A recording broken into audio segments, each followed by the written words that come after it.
চিন্তা করেন এখন প্রযুক্তি কত কাছে। আপনি যদি প্রবাসী হয়ে থাকেন, এখন যে বর্তমান পরিস্থিতি ধান কাটতেছে, ফোন দিয়ে কাউরে পাওয়াই যায় না। যদি আমার মতো এই যে দেখেন, আমি বাড়িতে কিন্তু একটা ক্যামেরা লাগানো আছে, আমি প্রবাসে বসে বসে আমি দেখতে পারি।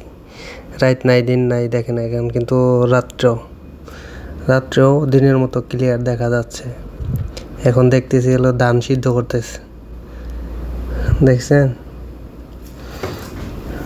এখন 2-3 দিন যাবত তো ফোন দিয়ে কাউরে পাওয়াই যায় না, কিন্তু আমি যে কোনো সময় কামের ফাঁকে হোক, যে কোনো সময় বসে বসে দেখি যে বাড়িতে কী কাজকাম চলতেছে, বাচ্চা কই যাইতেছে না যাইতেছে। এই যে দেখতেছি যে আজকে রাত করে ধান সিদ্ধ করতেছে,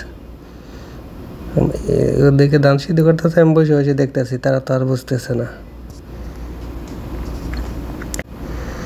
ক্যামেরায় অনেক সুবিধা, আপনার বাড়ির মানুষ ঘুম পারবে, আপনি ইচ্ছা করলে রাত্রেও বাড়িঘর দেখতে পারবেন, কে আসলো না আসলো।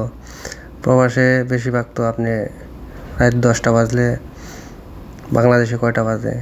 10, 11, 12, 1টা বাজে জায়গা। 10টা 11টার সময় একটা প্রবাসী তো ঘুমায়। এতক্ষণ দেখতে পারবেন বাড়িতে কী অবস্থা, কী হয়।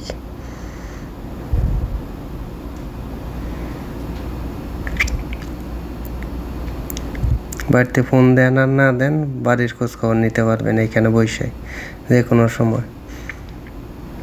যেমন এই যে রাত্রে ধান সিদ্ধ করতেছে, আমি দেখতেছি বসে বসে।